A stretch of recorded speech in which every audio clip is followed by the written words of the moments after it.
C'est de nouveau Olivier de French You So Much, Yo Fast Lane to Fluency. Voici l'épisode 8, ou plus précisément la première partie du 8e épisode consacré à comment construire un argumentaire. Comme tu le sais, lorsque tu parleras couramment français, on te demandera souvent ton avis et il s'agit pour toi de savoir structurer ton approche et expliquer ton point de vue. Alors je vais commencer immédiatement avec les règles de base. Règle numéro 1, éviter bien entendu les positions extrêmes. L'histoire nous a montré que cela ne sert à rien. Deuxièmement, en savoir autant que la partie adverse, à minima.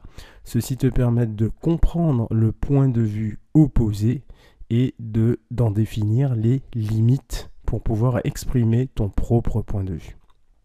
Troisième point, bien évidemment très important, savoir étayer sa démonstration, c'est-à-dire à partir d'éléments objectifs, trouver l'articulation qui te permet de justifier ton point de vue.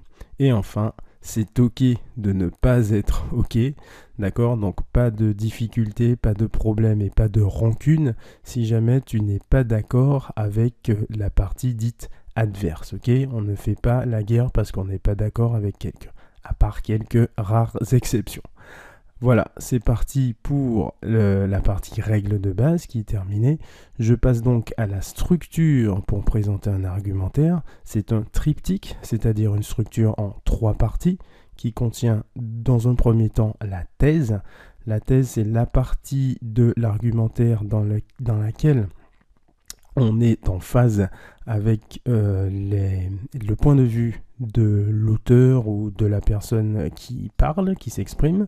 On a l'antithèse qui défend le point de vue opposé en montrant les limites de la thèse de l'auteur ou du narrateur.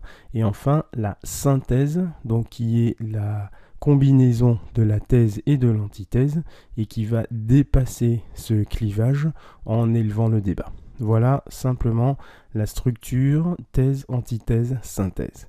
Pour te permettre d'appliquer cette structure et de te permettre d'organiser ton argumentaire, je te propose une visite un peu spéciale, la visite du Louvre avec Jay-Z et Beyoncé, avec leur dernier titre Ape Shit qui a été donc tourné au Louvre. Cette vidéo a fait des millions de vues, mais est quand même relativement polémique et c'est ce qui m'a servi à te présenter un argumentaire qui, je l'espère, va t'intéresser. La vidéo est à suivre. À tout de suite, on se rejoint. Je te propose de regarder d'abord le clip et ensuite la vidéo suivante pour te proposer un argumentaire. À tout de suite, à bientôt, bye bye.